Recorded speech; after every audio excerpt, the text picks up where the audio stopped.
Most men think they're strong, until the day they're left staring at a closed door, wondering how everything fell apart. You look successful, you lift weights, you speak with confidence. But deep down, something breaks the moment she walks away. You tell yourself she changed, that she left too soon, that you gave everything and she didn't see your worth. But what if that's not the truth? What if the truth is, you lost control long before she did? What if the truth is, the moment you made her your reason for peace was the same moment you surrendered your power? You see, nobody teaches men how to master their minds. Nobody tells them that chasing love without discipline is the same as asking to be broken, so we fake strength. We pretend we're unshakable. Until one night we find ourselves staring into the silence and realizing the one who abandoned us was never her. It was us. There's something I discovered, something that changed the way I look at women, love, and myself. And once I saw it, I couldn't unsee it. If you've ever felt like you were losing yourself for someone else, this message is for you. If something inside you has been quietly asking, is this really who I've become? Then don't go anywhere, because what comes next might be the mirror you've been avoiding your whole life. Thanks for being here. I hope you stay until the end. He used to be the guy everyone envied: sharp suit, million-dollar smile, and a tech startup that raised its first seed round faster than anyone expected. Michael Carter, 32, founder, fitness junkie, fluent in confidence. But that was before the company collapsed, before the love of his life walked away, before the silence in his apartment became louder than any crowd he'd ever faced. Now he sits in that silence, surrounded by expensive furniture that no longer impresses anyone, not even himself. The phone doesn't ring, the text stopped. And for the first time in years, he's forced to ask a question he spent his entire life avoiding. Who am I when there's no one left to perform for? You see, Michael didn't fall apart because of the breakup. He didn't fall because of the business. He fell because he thought he was strong. And that is the most dangerous illusion of all, because most men don't break when they lose something. They break when they realize they were never built solid in the first place. Michael always thought strength meant showing no weakness, never crying, never hesitating, never backing down. But the truth is, he wasn't strong, he was numb. And there's a big difference. Numbness looks like strength until pressure comes, then it cracks. And Michael cracked the moment she said, "I don't feel safe with you anymore." Not because she was cruel, but because that sentence hit the part of him he never dared to admit existed, the part that always felt like an imposter, the boy beneath the man, the fear behind the ambition, the silence beneath the charm. And now all the books, podcasts, and gym sessions couldn't distract him from one brutal fact. He built his identity on performance. And the moment the applause stopped, he forgot who he was. He looked into the mirror that night and didn't recognize the man staring back. He saw the muscles, the jawline, the tailored clothes. But he didn't see the man, because the man had never been built.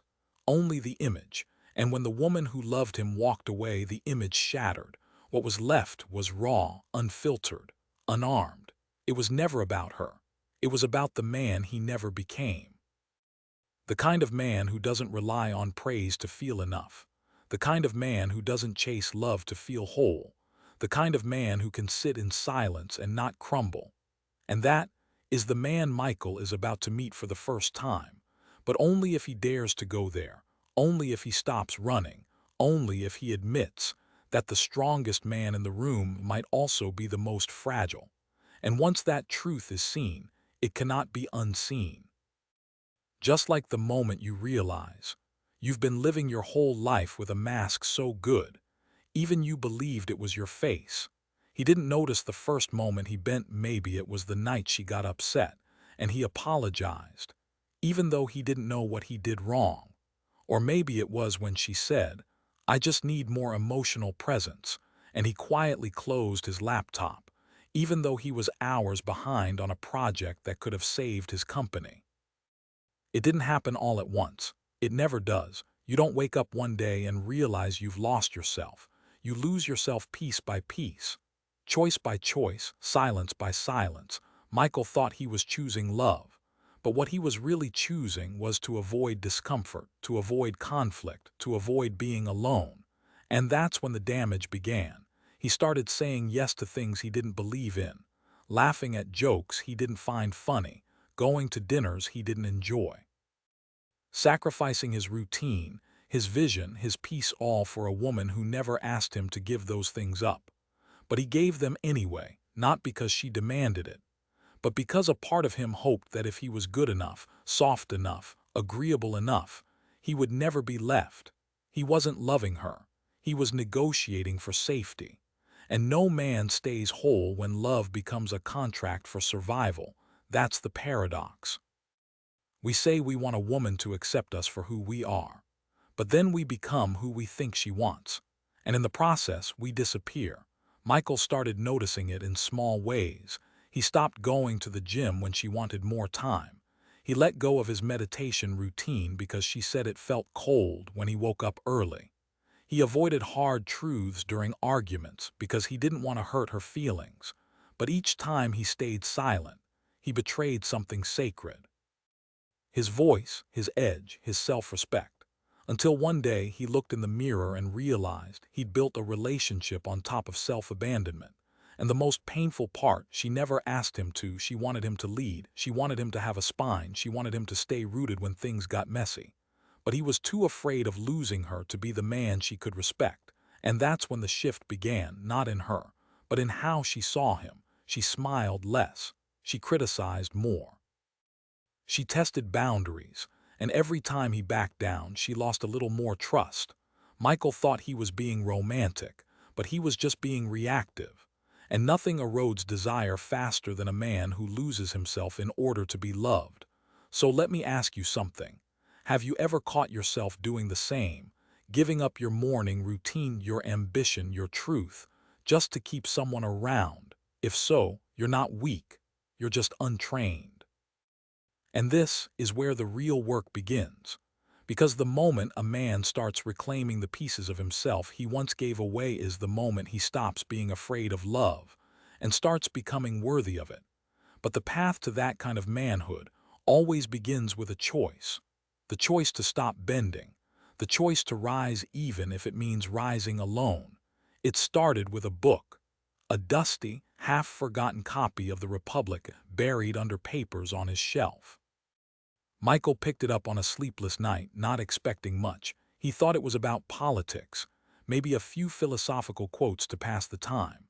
But as he read, something shifted. Plato's words weren't about society, they were about the soul. And in one passage, he found a metaphor that shattered him, the cave.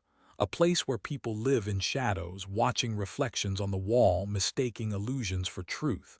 And suddenly, Michael saw himself, not literally in a cave, but in something worse, a digital cave, a world of curated posts, filtered faces, dopamine hits, a place where likes replace validation, where messages mean intimacy, and where someone's absence can feel like abandonment. And he realized he had confused connection with truth. He had confused attention with love. He had confused her smile with safety. But the cave isn't about women, it's about the mind. About the illusions we build because we're too afraid to face the raw, unedited version of life. Michael remembered scrolling late at night, replaying old conversations, reading between the lines that didn't exist.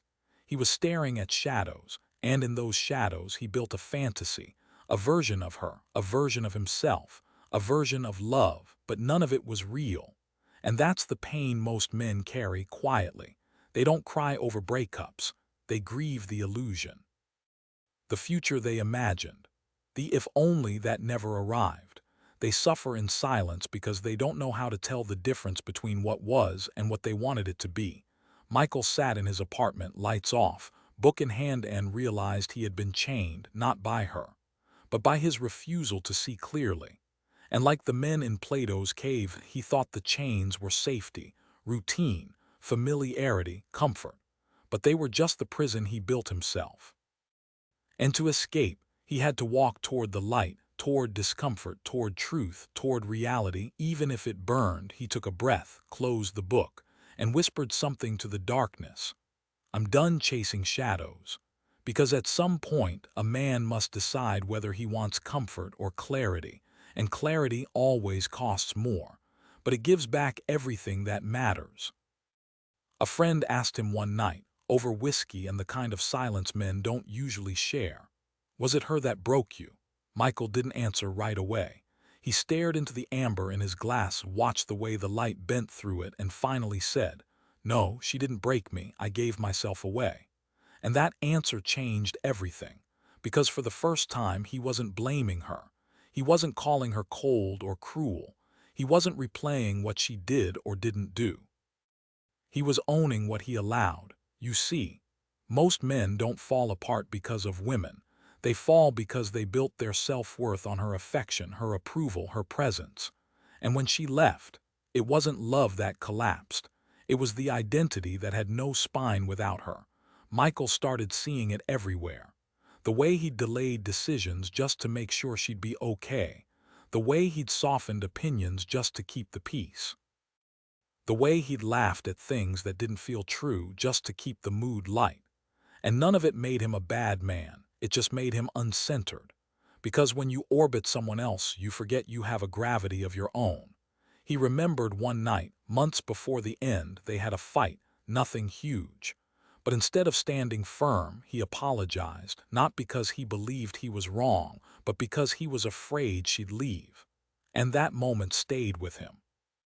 Not because of her reaction, but because he betrayed himself. She didn't destroy him, she revealed him. She held up a mirror and he flinched, not at her reflection, but at his, at the neediness, at the fear, at the quiet desperation to be enough. And here's the part that most men miss. A woman can sense when a man has lost his center. She may not say it. She may still smile, still sleep next to you, still call you love. But something changes, something small. Something unspoken. She starts to lose respect, not because she's evil, but because she sees what he refuses to see, that he's given his power away and now looks to her to return it. And no woman wants that burden. Michael remembered the final weeks, how her eyes grew distant, how the warmth became politeness, how the laughter became forced, and he kept trying harder, more gifts, more patience, more understanding. But all she wanted was for him to remember who he was. Not for her, for him. Because when a man forgets himself in the name of love, it stops being love. It becomes a performance, a transaction, a slow erosion. So he stopped asking what she could have done differently, and started asking, what part of me was so afraid of being alone that I called it love when it was actually escape? That's when the guilt began to fade, and the clarity returned, because she didn't break him. She just stepped aside and let him meet the version of himself he'd been avoiding. If you've ever felt this, if someone once mirrored a wound you didn't know you had, you're not alone, you're not weak, you're waking up. And that is where real strength begins. It hit him on a Friday night. He was at a bar downtown, not to meet anyone, not to drink heavily, just to be around noise, something to drown out the echo of his own thoughts. That's when he saw them. A couple at the far end of the bar, laughing, touching, smiling. But there was something about the man that caught his eye. He wasn't present. He was performing, saying the right things, nodding at the right times, but his eyes kept drifting, checking her reactions, adjusting based on her expressions. Michael knew that look. He'd worn it. The look of a man being pulled not by her, but by something louder inside him. Desire, not just sexual, but the deeper, hungrier kind. The desire to be validated, to be chosen, to be enough. And in that moment, Michael remembered Plato's chariot, a soul pulled by two horses, one noble, one wild. The noble horse seeks truth, discipline, integrity. The wild one seeks pleasure, chaos, and escape. Most men, Plato said, never learn to hold the reins.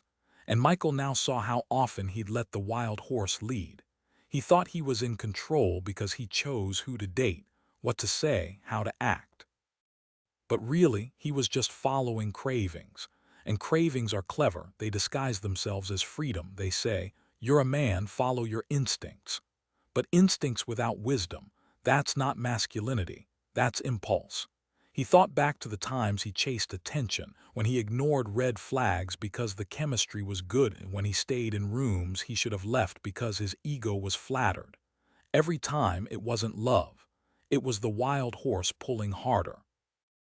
And the noble horse, the part of him that wanted to lead, to stand tall, to live from principle, it got quieter, ignored, muted. Michael realized something terrifying. The more he obeyed his impulses, the weaker his center became. And soon he wasn't steering the chariot at all. He was just along for the ride, hoping the road wouldn't crash. But it always does. Because when desire leads without discipline, destruction is never far behind. That couple at the bar. He watched as the woman leaned back, slightly annoyed, her smile fading. The man leaned in harder, joked louder, touched more, trying to win her back with charm, but she had already sensed it. The pull wasn't genuine, it was desperate. And that's what desire does to a man without a center. It doesn't just blind him, it broadcasts his need. Michael looked away, paid his bill, stepped outside. The air was cold. It sobered him in ways alcohol never could. And he said it aloud, almost like a vow, I will not be dragged anymore. Because the wild horse isn't evil, it's powerful, it gives drive, passion, heat. But if you don't lead it, it will lead you, and it will not take you anywhere worth going. It wasn't supposed to be a test. That's what made it so real. He met someone new, nothing serious, just coffee after a mutual friend's event. The kind of conversation that's light, playful, easy. But halfway through, she said something that stopped him. I can tell you're calm, but are you steady? Michael blinked. What did that mean? She smiled, sipped her drink, and changed the subject. But the question stayed steady, not just calm, not just polite, not just present, steady. The kind of man who doesn't just breathe through a storm, but anchors the room while the storm rages. And for the first time, Michael realized, love isn't always romance. Sometimes it's resistance, not resistance from the woman, but resistance inside the man, to bend, to please, to chase. She wasn't testing him consciously, she wasn't playing games. She was simply being herself, expressing a boundary, voicing a need. And his body remembered old habits, the urge to lean in, to adjust, to explain, to charm. But this time he didn't move, he listened, he nodded, he stayed centered, not out of detachment, but out of clarity. Because the old Michael would have read her question as rejection. The old Michael would have tried to prove he was enough. But now he was learning that love isn't something you earn by performing. It's something you invite by embodying. And steadiness can't be faked. It's felt in your breath, in your tone, in your eyes when she challenges you.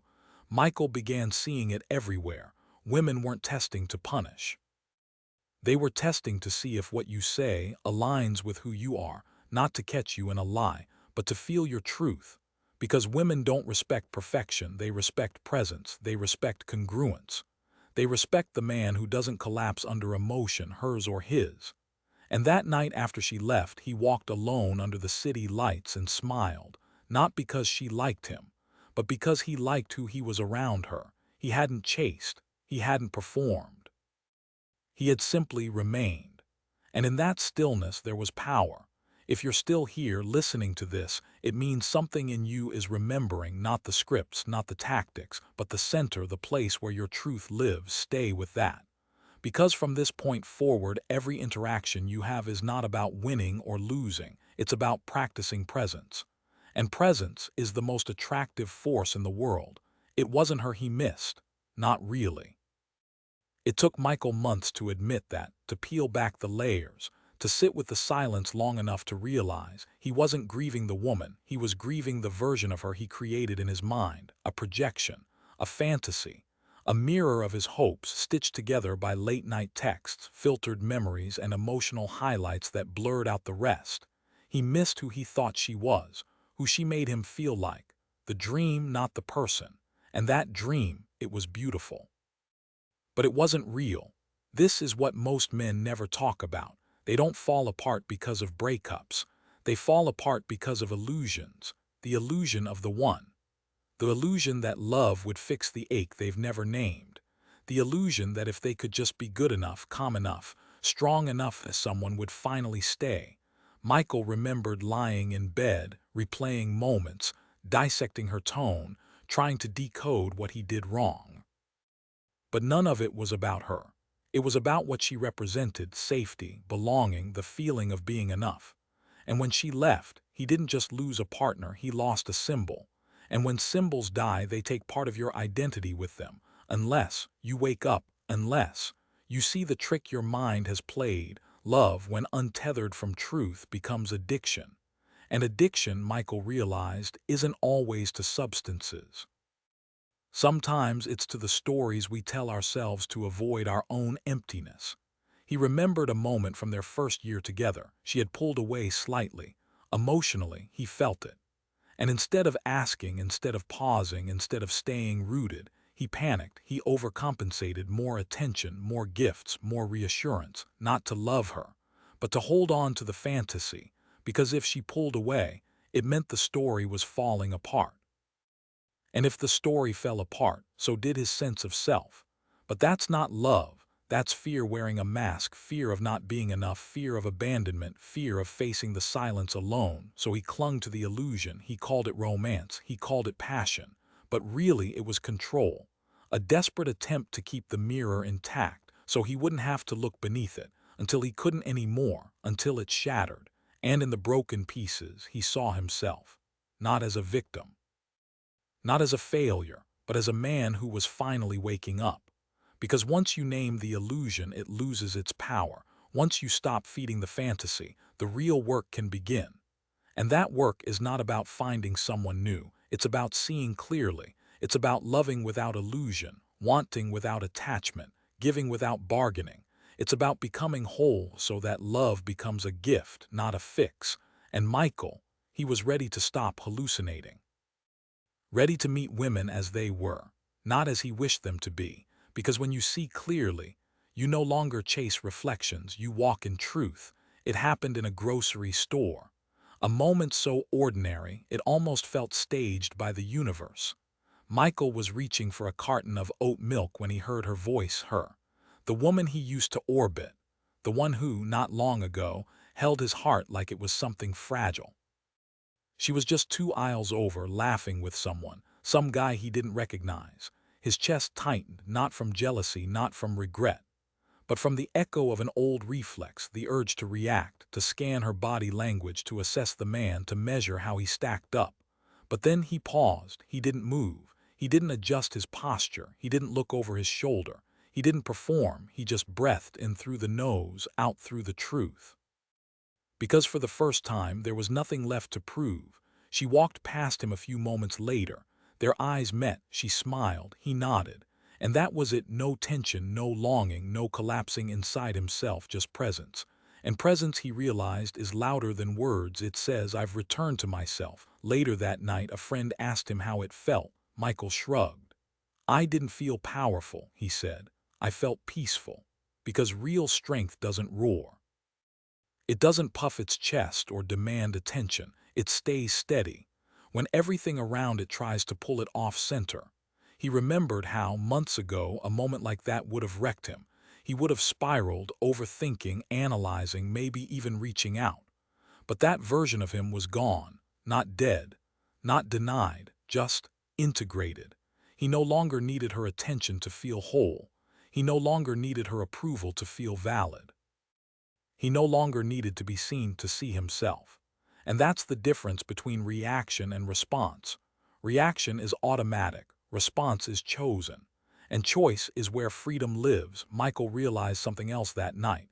The most magnetic man in any room is the one who doesn't flinch, not because he's numb, but because he's anchored to principle, to presence, to peace.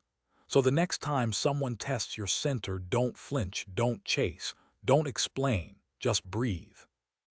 Because calm is not weakness, it's clarity. And clarity is what creates space for the right things to stay. Everything else was never meant for you to hold. He didn't plan to write anything.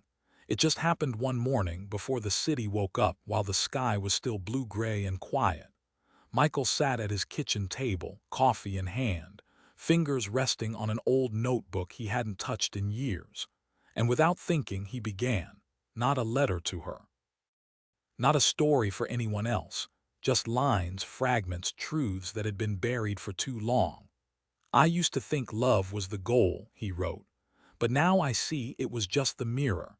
He kept writing, not to explain, not to impress, but to remember who he was before the performance, before the chase, before he mistook noise for connection and attention for affection. Every word was a breadcrumb back to himself. The man who could sit in silence and not confuse it with loneliness. The man who could look in the mirror and not flinch. The man who didn't need to be chosen to feel chosen by life itself. He realized something as the pages filled. The cave he had once lived in, of illusion, of obsession, of emotional chaos, was not a punishment. It was preparation for clarity, for power, for peace. Plato was right. The journey out of the cave is painful. The light burns at first, but once your eyes adjust, you see everything, and more importantly, you see yourself. He wrote about the hangovers that weren't from alcohol but from craving validation. He wrote about the nights he gave himself away, piece by piece, just to keep someone close. He wrote about the fear of being alone and how it tricked him into calling dependency love. And then he wrote this: peace is not the absence of pain, it's the absence of illusion. He put the pen down and read those words again. Peace is not the absence of pain, it's the absence of illusion. It rang in his chest like a bell. Because now he understood, he didn't need to become someone new. He just needed to return to the man before the masks, before the compromises, before the noise, and that return wasn't dramatic, it wasn't loud. It was quiet, still, unshakable. Later that week, someone asked him why he seemed different. Michael just smiled. I stopped fighting for things that weren't mine, he said. I started listening to the part of me that never needed to be rescued. Because the cave didn't break him, it introduced him to the truth, and truth never leaves you the same. The morning was quiet, no music, no notifications, no rushing, just light, soft, golden light bleeding through the curtains like a silent invitation. Michael stood at the window, holding a cup of black coffee, not to wake up but to mark the moment. Something had shifted, not outside, inside. He wasn't healed, he wasn't perfect. But he was no longer confused, no longer chasing ghosts, no longer handing out pieces of himself like coupons, hoping someone would redeem them for love. He had returned. And with that return came something unexpected, power, not the kind that dominates, not the kind that shouts, but the kind that whispers and is still heard. The kind that makes people lean in not because you demand attention, but because your presence makes noise irrelevant. He stepped outside. The air was cool. He didn't look around, didn't check his phone, didn't scan for validation. He just walked, not toward anything, but from something, from the boy who begged, from the man who broke, from the illusion that someone else would make him whole. Now he walked as a mountain, quiet, solid, grounded, a dangerous man in the right way, not because he threatened, but because he could not be shaken, not by rejection, not by silence, not even by love lost, because real strength isn't loud, it's consistent, it's directional, it moves in alignment, not impulse. And Michael, he had become the kind of man who leads, not through dominance but through discipline. A man who doesn't flinch when tested. A man who doesn't beg when love leaves. A man who can love without losing himself. So let me ask you something. Have you chased love at the cost of your truth? Have you silenced your boundaries just to feel accepted?